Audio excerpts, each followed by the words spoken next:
Hello, yes sir. बन गए programmes? Yes sir.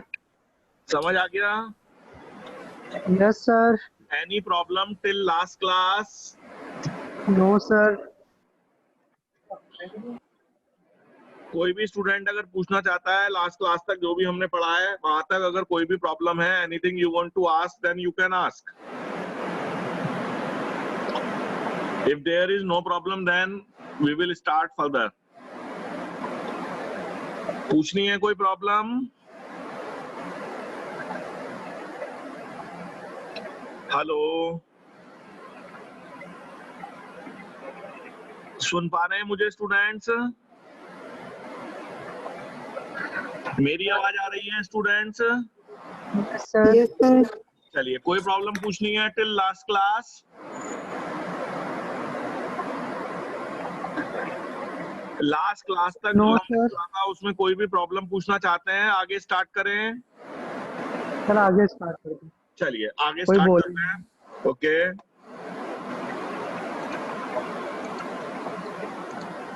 Last class में हमने प्रोग्राम बनाया था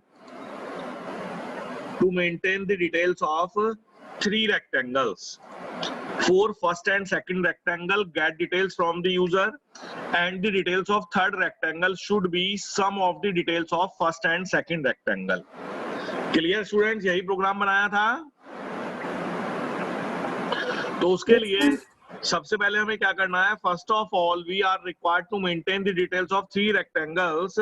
Therefore, first of all we will define a class by the name rect to maintain the details of one rectangle. तो rectangle के लिए हमें लेंथ और ब्रेथ मेंटेन करनी है, इसलिए हमने लेंथ और ब्रेथ डेटा मेंबर डिक्लेयर कर दिए. एक मेथड बना लिया गेट डेटा जिसमें लेंथ और ब्रेथ इनपुट करा लिए. एक मेथड बना लिया डिस्प्ले जिसमें लेंथ और ब्रेथ डिस्प्ले करा ली. नाउ हमने मेन मेथड बनाया, मेन क्लास बनाई. Here we are required to maintain the details of 3 rectangles. Therefore, we create 3 objects of rect class R1, R2, R3. For first rectangle R1, we have to get details from the user. Therefore, we call R1.getData. For second rectangle R2, we are required to get details from the user. Therefore, we call R2.getData. Now we want sum of R1 and R2 should be placed in R3.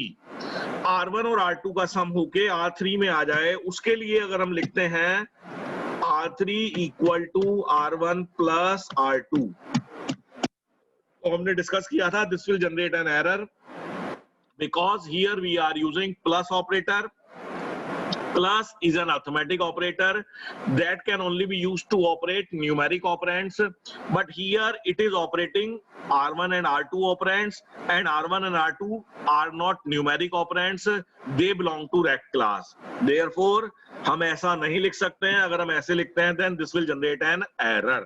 तो उसके लिए हमने क्या किया? हमने देखा R1 और R2 को ऐड करके R3 में डालने का मतलब है R1 की लेंथ R2 की लेंथ में ऐड हो और वो R3 की लेंथ में चली जाए. R1 की ब्रेथ और R2 की ब्रेथ ऐड हो और वो R3 की ब्रेथ में चले जाएं. It means we have to work with private data members length and breadth, and private data members length and breadth can only be accessed within the class. तो इसलिए हमने क्लास में एक method बनाया सम, और उस सम मेथड को हमने ऐसे कॉल किया R3.sum R1, R2. तो आप देख रहे हैं सम मेथड हमने R1 से कॉल R3 से लिए कॉल किया है, तो R3 का रेफरेंस ऑटोमेटिकली चला गया. अब सम में R1 और R2 का रेफरेंस ऑल चाहिए, तो हमने R1 और R2 को एज एन आर्गुमेंट पास करा दिया. This is an example of passing object as method argument. बताइए ये बात समझ आई कि नहीं आई? Clear students? Yes sir. Next topic आता है हमारा returning object from a method. Heading से कुछ समझ आ रहा है? Returning object from a method. जब भी आप क्लास बनाते हैं, क्लास के अंदर केवल 2 चीजें होती हैं. Data members and methods. जैसा कि आप इस प्रोग्राम में देख रहे हैं, इस प्रोग्राम में आपने एक क्लास बनाई है by the name Rect to maintain the details of a rectangle. Then this class can consist only of two type of members. One is data members, another is function members. तो जो हमने data members लिए हैं वो length और breath लिए हैं, क्योंकि रेक्टेंगल के लिए हमें लेंथ और ब्रेथ मेंटेन करनी है। अब जो हमने function members लिए हैं, function members में हमने एक मेथड बनाया है get data। बता सकते हैं हमने इस मेथड का रिटर्न टाइप क्या दिया है? What is the return type of the method get data? void। इसका मतलब है हमें इस मेथड से कोई वैल्यू रिटर्न नहीं करानी है, इसलिए हमने इसका रिटर्न टाइप void दिया है। नेक्स्ट मेथड हमने बनाया है डिस्प्ले। इसका रिटर्न टाइप क्या दिया है? void, क्योंकि इससे भी हमें कोई वैल्यू रिटर्न नहीं करानी है, इसलिए हमने इसका रिटर्न टाइप दिया है void। नेक्स्ट मेथड हमने बनाया सम। इसका रिटर्न टाइप भी हमने void दिया है, इसका मतलब है हमें इस मेथड से कोई वैल्यू रिटर्न नहीं करानी है। तो जैसा कि आप देख रहे हैं, so far we are not returning any kind of value from a method, therefore we are giving their return type as void। But if you want to get return any type of value from a method, you can also get return any type of value from a method। जैसे मान लीजिए get data से आपको integer type की value return करानी है, तो आप इसका रिटर्न टाइप इंटीजर दे सकते हैं। फ्लोट टाइप की वैल्यू रिटर्न करानी है, फ्लोट दे सकते हैं। कैर टाइप की वैल्यू रिटर्न करानी है, कैर दे सकते हैं। डबल टाइप की वैल्यू रिटर्न करानी है, डबल दे सकते हैं। जिस मेथड से आपको जिस टाइप की वैल्यू रिटर्न करानी है, आप उसका रिटर्न टाइप वही दे सकते हैं। In the same manner, if you want to get return an object of the same class from a method, then you can also get return an object of the same class from a method। अगर आपको किसी method से उसी class का object return कराना है, तो आप किसी मेथड से उसी क्लास का ऑब्जेक्ट भी रिटर्न करा सकते हैं। कैसे, देखिए समझिएगा।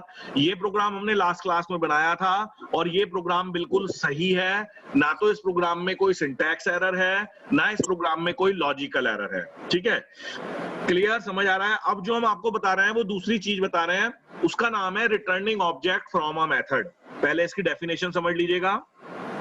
As any type of value can be get returned from a method, an object of the same class can also be get returned from a method.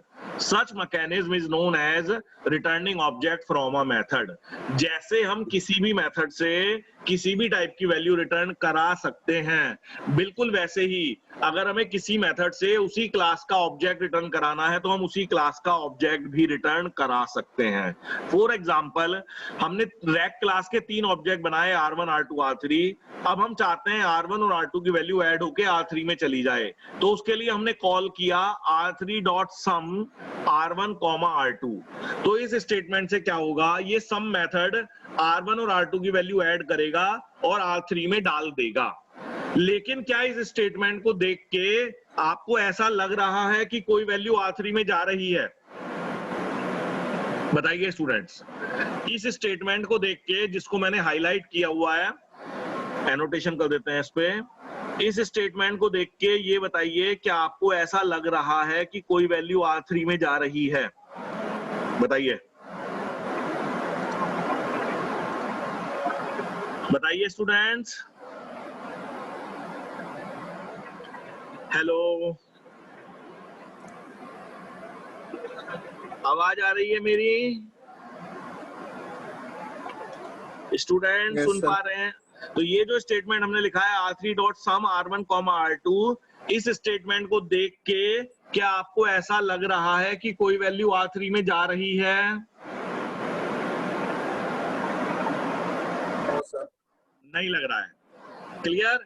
अगर कोई वैल्यू अगर मैं इसे ऐसे लिखूं, अगर हम इसे ऐसे लिख दें,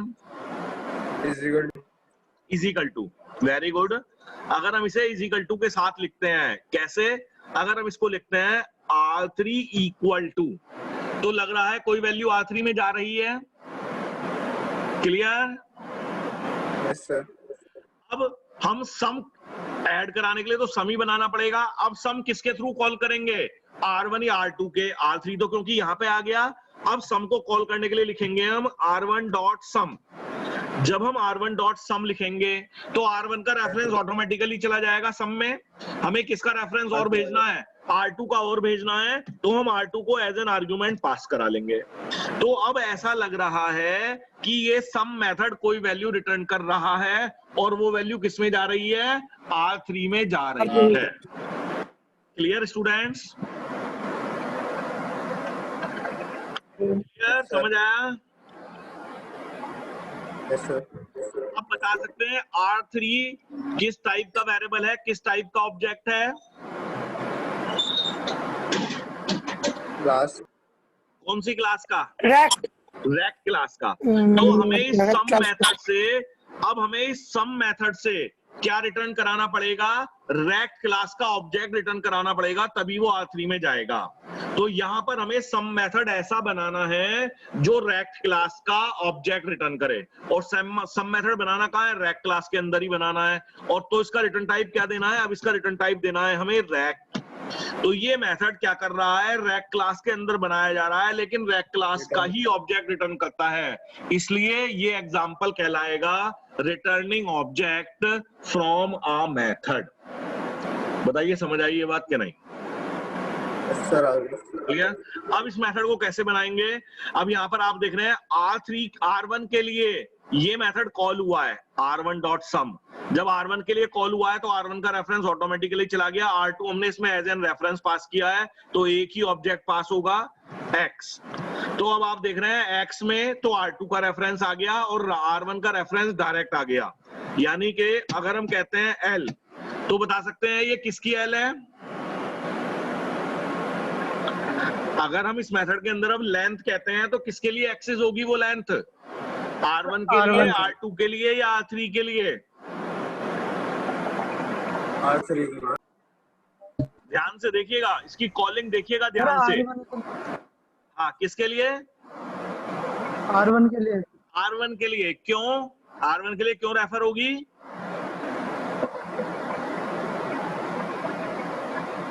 हेलो, R1 के लिए क्यों रेफर होगी स्टूडेंट्स? क्योंकि R1 के लिए इस मेथड को कॉल किया गया है। जिस ऑब्जेक्ट के लिए मेथड को कॉल किया जाता है उस ऑब्जेक्ट का रेफरेंस डायरेक्टली पास होता है। अब हमने कहा L, तो इसका मतलब है R1 की L प्लस R2 की L, R2 का रेफरेंस में X में आ गया X डॉट L। अब R1 और R2 की लेंथ ऐड हो गई। अब इन R1 डॉट R2 की लेंथ को जो हमने ऐड कराया है किस में भेजना है, R3 में भेजना है, लेकिन आप देख रहे हैं इसकी कॉलिंग से R3 का रेफरेंस सम के अंदर नहीं जा रहा है।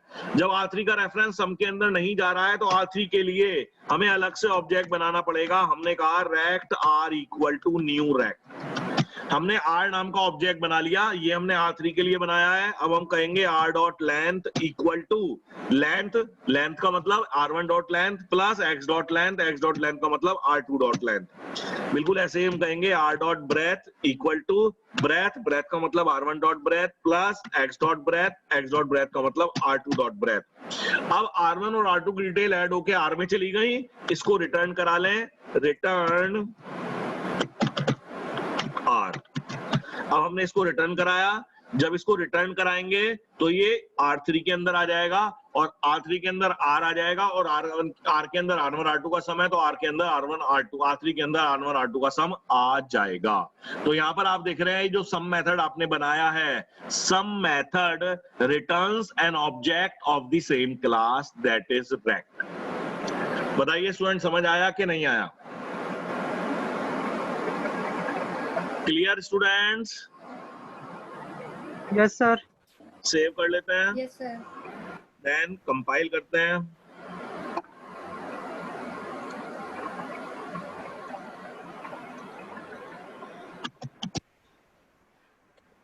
CSC rect demo dot CS has been compiled successfully। Run कराते हैं rect demo। It's asking for first rectangle details, then it's asking for second rectangle details।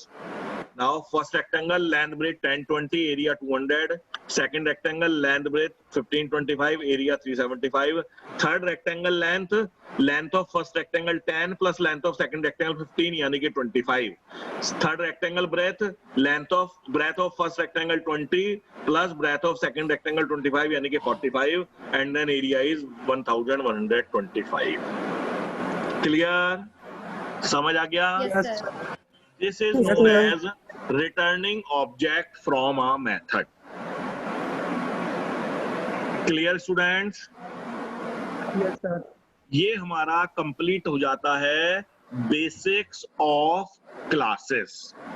हमने पढ़ा था whenever we are working with any object oriented programming language, we must follow object oriented programming methodology.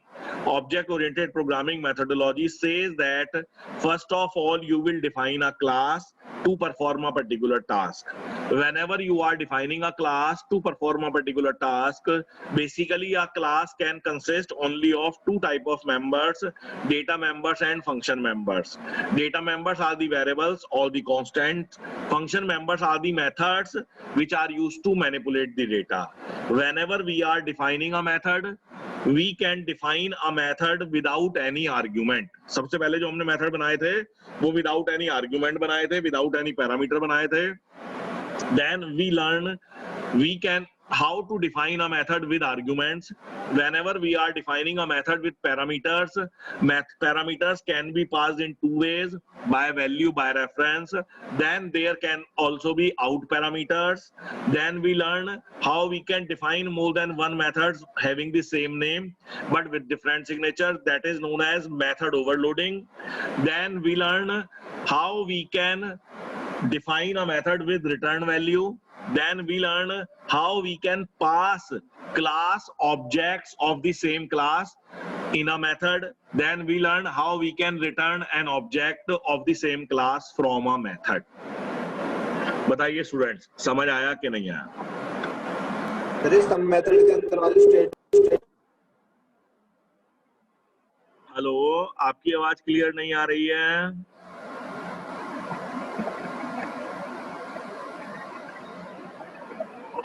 Hello sir, ये सम method के अंदर state बताना एक बार। सम method के अंदर सर ये आर वाली जो स्टेटमेंट है ये दोनों एक बार समझाना सर। हाँ, देखिए ये मेथड हमने कॉल किया r3 equal to r1 dot some r2। तो ये जो सम मेथड हम कॉल कर रहे हैं ये कॉल हो रहा है with the help of r1 object. इसको हमने r1 ऑब्जेक्ट के थ्रू कॉल किया है तो r1 का रेफरेंस ऑटोमेटिकली सम मेथड में चला जाएगा। अब इस सम मेथड के अंदर अगर हम कहते हैं l तो इंटरनली वो r1 डॉट l होगी, अगर हम कहते हैं b तो इंटरनली वो r1 डॉट ब्रेथ होगी। यानी कि सम मेथड के अंदर r1 का रेफरेंस आ गया। अब सम मेथड के अंदर हमें और किसका रेफरेंस भेजना है? r2 का रेफरेंस भेजना है। इसलिए जब हमने सम मेथड को कॉल कराया तो इसमें r2 एज एन ऑब्जेक्ट पास करा दिया। तो r2 को जब एज एन ऑब्जेक्ट पास कराया है तो r2 का रेफरेंस आ जाएगा किसके अंदर? इस x के अंदर। अब अगर हमें r2 की लेंथ एक्सेस करनी है तो हम x डॉट l कहेंगे, r2 की ब्रेथ एक्सेस करनी है तो हम x डॉट ब्रेथ कहेंगे। तो हमारे पास r1 का भी रेफरेंस आ गया और हमारे पास r2 का भी रेफरेंस आ गया। Clear students? अब इस सम मेथड के अंदर हमें किसका रेफरेंस चाहिए? अब इस सम मेथड के अंदर हमें रेफरेंस चाहिए r3 का, क्योंकि r1 और r2 की डिटेल्स ऐड करके r3 में भेजनी है। अब आप देख रहे हैं हम इसमें r3 हम यहाँ लिख चुके हैं पहले से, तो हम ना तो इसे r3 के थ्रू कॉल कर सकते हैं ना r3 को यहाँ एज एन आर्गुमेंट पास कर सकते हैं। तो हमें इस मेथड से वैल्यू रिटर्न करानी है जो r3 में जाएगी। इसलिए r3 के लिए हमने एक अलग से ऑब्जेक्ट बना लिया रेक्ट r। अभी r में r3 का रेफरेंस नहीं आ रहा है, अभी r और r3 में कोई लिंक नहीं है। अभी हम क्या करेंगे? r1 और r2 को ऐड करा के r में डाल लेंगे। तो उसके लिए हमने कहा r dot length equal to length plus x dot length. Length का मतलब है r1 की length plus x dot length का मतलब है r2 की लेंथ। अब r1 और r2 की लेंथ ऐड होके r की लेंथ में आ गई। फिर ब्रेथ का मतलब है r2 1 dot breadth plus x dot breadth का मतलब है r2 डॉट ब्रेथ। अब r1 और r2 की ब्रेथ ऐड होके r की ब्रेथ में आ गई। अब हमारा r1 और r2 ऐड होके r में आ गया, उसे r3 में डालना है तो यहां से हमने करा लिया रिटर्न r। रिटर्न आर का मतलब है R3 इक्वल टू, इसका आउटपुट आ जाएगा R, यानी कि अब R का रेफरेंस R3 में आ जाएगा, यानी कि अब R3 के अंदर R1 और R2 का सम आ जाएगा। बताइए समझ आया कि नहीं? आगे सर। तो ये हमारा कंप्लीट हो जाता है returning object from a method. Clear students? अब Yes, जो sir. जो दो प्रोग्राम आपको बनाने के लिए दिए थे, सेम वही दोनों प्रोग्राम बनाने हैं। एक बनाना है complex to maintain the details of a complex number, एक बनाना है टू मेंटेन टाइम डिटेल्स। बस डिफरेंस क्या है? लास्ट क्लास में जो आपने इन्हें बनाया था, वो बनाया था by using the concept of passing object as method argument. अब आपको इन्हीं प्रोग्राम्स को बनाना है by using the concept of returning object from a method. Clear students? बना Yes, लेंगे? चलिए, नेक्स्ट टॉपिक आता है एरे ऑब्जेक्ट। तो सबसे पहले हम समझेंगे what is the requirement of array object, फिर हम पढ़ेंगे एरे ऑब्जेक्ट इन जावा। देखिए, हम लोगों ने एक ये प्रोग्राम बनाया था, दिस वन। दो प्रोग्राम बनाए थे। एक हमने प्रोग्राम बनाया था to maintain the details of an item in a departmental store. फिर एक हमने प्रोग्राम बनाया था to maintain the details of an account in a bank. Clear students? बनाए थे हमने ये प्रोग्राम। Yes, sir. समझ आ गए सभी को ये दोनों प्रोग्राम? Yes, sir. सबने बना के देख लिए हैं? Yes, sir. Yes, sir. चलिए, अब जो हमने प्रोग्राम बनाया था to maintain the details of an item in a departmental store, with the help of that program we can maintain the details of how many items। उस programme की help से हम कितने आइटम की डिटेल मेंटेन कर सकते हैं? Only one. Only one। Is it compulsory that every customer will purchase only one item? क्या ये कंपलसरी है? No. कस्टमर जो भी आपकी शॉप पे आएगा, जो भी डिपार्टमेंटल स्टोर में आएगा, वो केवल एक ही आइटम परचेज करेगा? No, sir. No, it is not compulsory. There may be different requirement of different customers. A customer may require to purchase 5 items. A customer may require to purchase 10 items. A customer may require to purchase 20 items. और a customer may require to purchase 1 item. Her customer की अपनी अलग अलग requirement हो सकती है। हो सकता है किसी कस्टमर को केवल एक ही आइटम की रिक्वायरमेंट हो सकता है किसी कस्टमर को 5 आइटम की रिक्वायरमेंट हो। Clear students? Yes, sir. Background noise हाँ जी, क्या हुआ? नॉइज आ रहा है बहुत। नॉइज आ रहा है? इधर तो कोई नॉइज नहीं हो रहा है। अब देखो बेटा, अब क्लियर है? Now it's clear? Yes sir. चलिए, तो now we are required to develop a program to maintain the details of as many items as customer wants। अब हम एक ऐसा प्रोग्राम बनाना चाहते हैं जिस प्रोग्राम की हेल्प से हम जितने चाहें उतने आइटम की डिटेल मेंटेन कर सकें। मान लीजिए एक कस्टमर आए, उन्हें 5 आइटम्स चाहिए तो हम 5 आइटम की डिटेल मेंटेन कर सकें। दूसरे कस्टमर आए, उन्हें 20 आइटम्स चाहिए तो हम 20 आइटम की डिटेल मेंटेन कर सकें। थर्ड कस्टमर आए, उन्हें 10 आइटम्स चाहिए तो हम 10 आइटम की डिटेल मेंटेन कर सकें। फोर्थ कस्टमर आए, उन्हें केवल एक आइटम चाहिए तो हम एक आइटम की डिटेल मेंटेन कर सकें। Clear students? Yes, sir. तो सबसे पहले बताइए क्या करेंगे? बताइए सबसे पहले क्या करें? क्लास बनाएंगे। Very good. सबसे पहले हम क्लास बनाएंगे because we are working with object oriented programming language. Therefore, first of all, we will define a class to perform a particular task। तो अब हमें आइटम की डिटेल मेंटेन करनी है, तो हम आइटम की डिटेल मेंटेन करने के लिए क्लास बनाएंगे। अब देखिए, जो हमने पहले प्रोग्राम बनाया था उसमें हमें एक आइटम की डिटेल मेंटेन करनी थी, तो हमने जो क्लास बनाई, हमने वो क्लास बनाई to maintain the details only of one item. अब हमें जो प्रोग्राम बनाना है वो मल्टीपल आइटम की डिटेल मेंटेन करने के लिए बनाना है। तो बताइए अब जो हम क्लास बनाएंगे वो हम एक आइटम की डिटेल मेंटेन करने के लिए बनाएंगे या हम मल्टीपल आइटम की डिटेल मेंटेन करने के लिए बनाएंगे? सर मल्टीपल की। मल्टीपल की। और एनी अदर आंसर? एक आइटम की। एक एक आइटम आइटम की बनाएंगे, अच्छा, मैनी टाइम से कॉल करेंगे। मल्टीपल की क्यों नहीं बनाएंगे?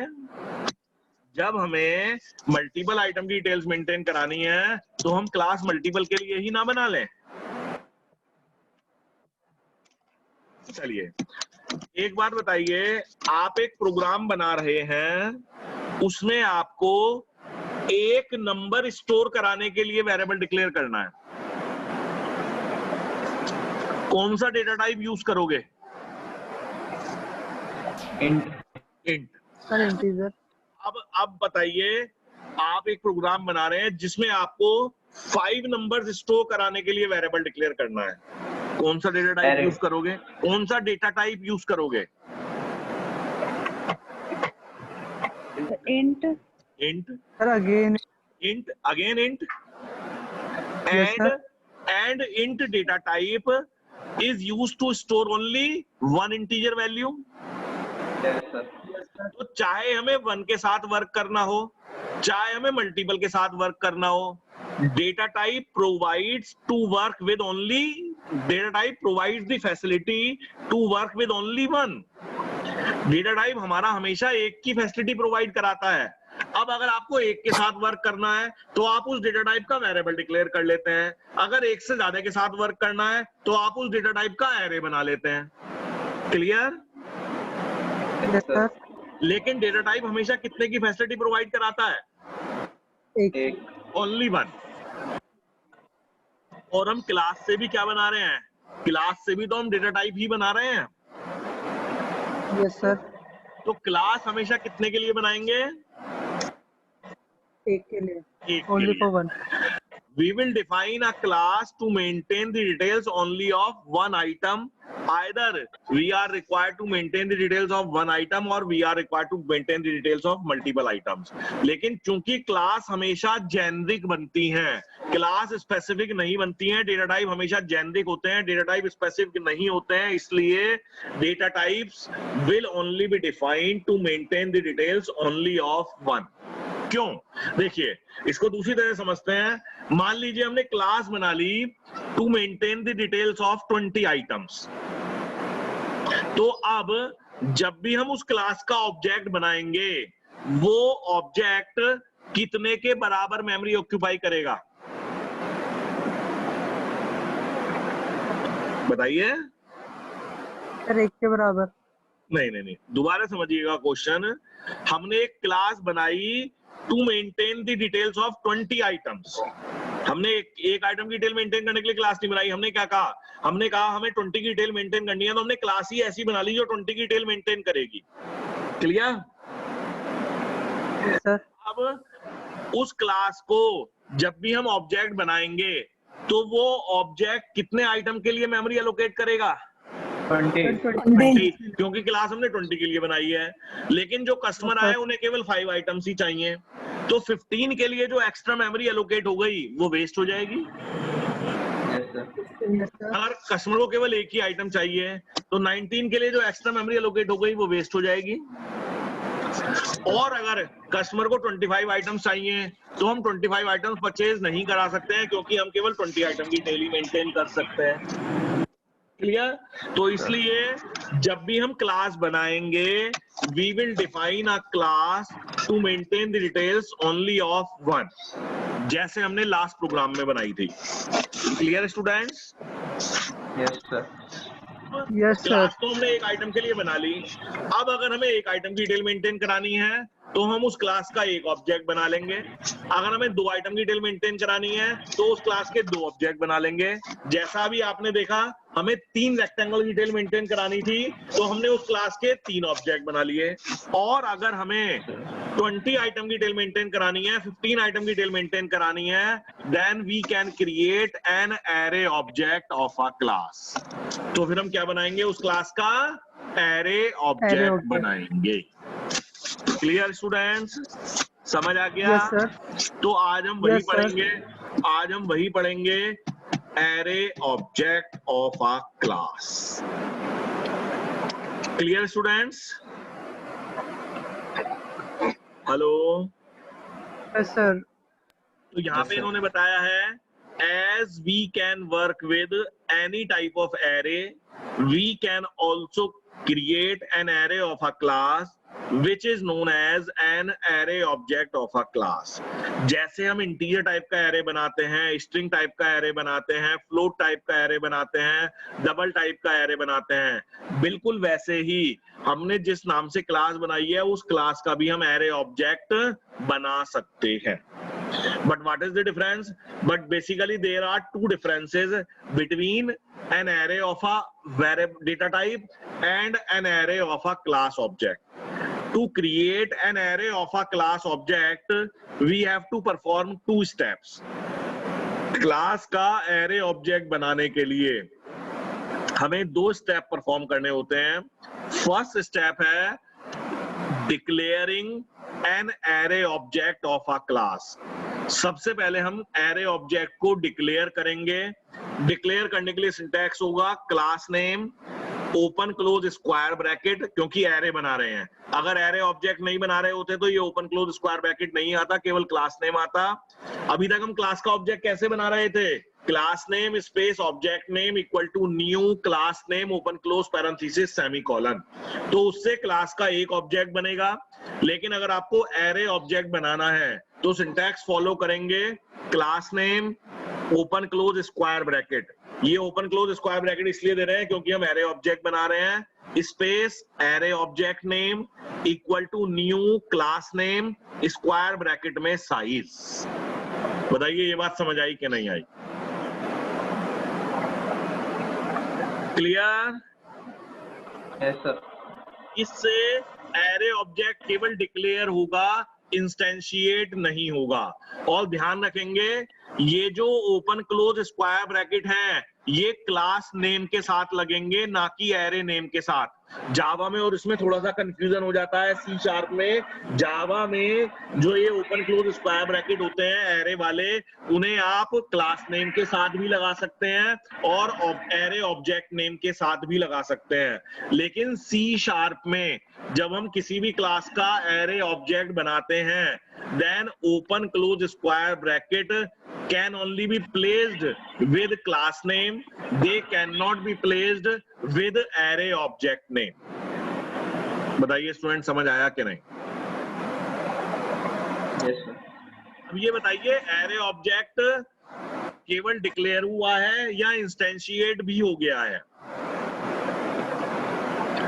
इतना करने से एरे ऑब्जेक्ट केवल डिक्लेयर होगा या इंस्टेंशिएट भी हो जाएगा।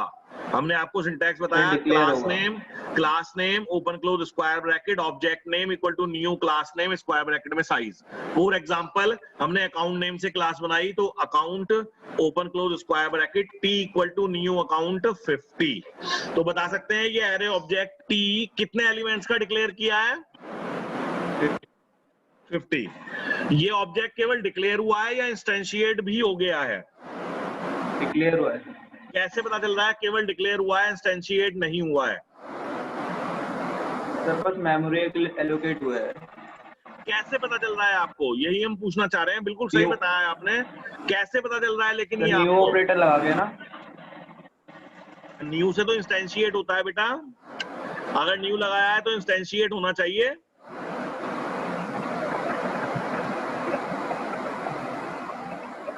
सर ये इंस्टेंशिएट हुआ है।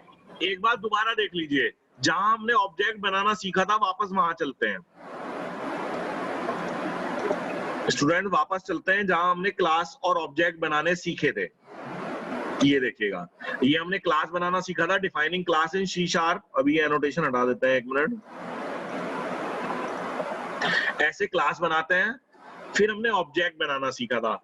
ये देखिए, ऑब्जेक्ट बनाने के लिए हमने कहा था अगर हम लिखते हैं class name space object name semicolon तो ऑब्जेक्ट डिक्लेयर होता है, और अगर हम object name equal to new class name open close parenthesis लगाते हैं तो इंस्टेंशिएशन होता है। तो आप देख रहे हैं न्यू लगाने से तो इंस्टेंशिएशन हो रहा है। Clear students? तो यहाँ पर भी तो हमने न्यू लगाया है, ये देखिए यहाँ पर हमने न्यू लगाया है, दिखा देते हैं आपको,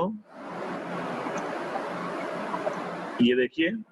तो बताइए ये ऑब्जेक्ट एरे ऑब्जेक्ट डिक्लेयर हो रहा है या इंस्टेंशिएट हो रहा है? डिक्लेयर। कैसे पता चल रहा है आपको डिक्लेयर हो रहा है?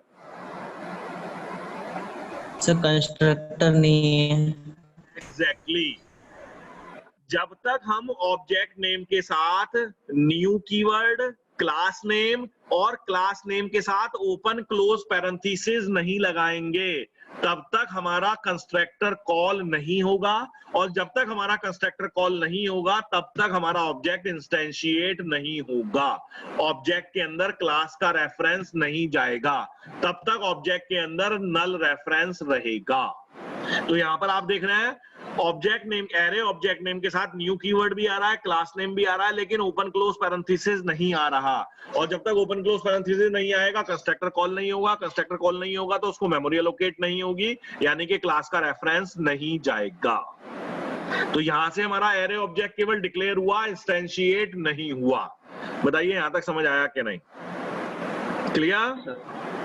अब हमें हर ऑब्जेक्ट को अलग अलग इंस्टेंशिएट करना पड़ेगा। जैसे इस एरे ऑब्जेक्ट के अंदर 50 एलिमेंट्स हैं, first element will be at 0 index, second element will be at 1 index, third element will be at 2 index and last element will be at 49th index. तो अब हमें हर एलिमेंट को अलग अलग इंस्टेंशिएट करना पड़ेगा। कैसे? ऑब्जेक्ट नेम स्क्वायर ब्रैकेट में index equal to new class name open close parenthesis semicolon. अब आप देख रहे हैं हर ऑब्जेक्ट नेम के साथ न्यू कीवर्ड भी आ रहा है, क्लास नेम भी आ रहा है, ओपन क्लोज पैरेंथेसिस भी आ रहा है, तो वो ऑब्जेक्ट इंस्टेंशिएट हो जाएगा। फॉर एग्जांपल हमने कहा T0 equal to new account, तो एरे ऑब्जेक्ट का फर्स्ट एलिमेंट इंस्टेंशिएट हो गया, T1 equal to new account, array object का सेकंड एलिमेंट इंस्टेंशिएट हो गया एंड सो ऑन। इसको आप लूप में भी डाल सकते हैं, आप लूप चला दें for i equal to 0, i less than 50, i plus plus, ti equal to new account open close parenthesis, तो सारे एलिमेंट्स आपके इंस्टेंशिएट हो जाएंगे। बताइए स्टूडेंट समझ आया कि नहीं? हेलो, यस सर, समझ आ गया स्टूडेंट्स? आगे। In this way, whenever we are required to maintain the details of multiple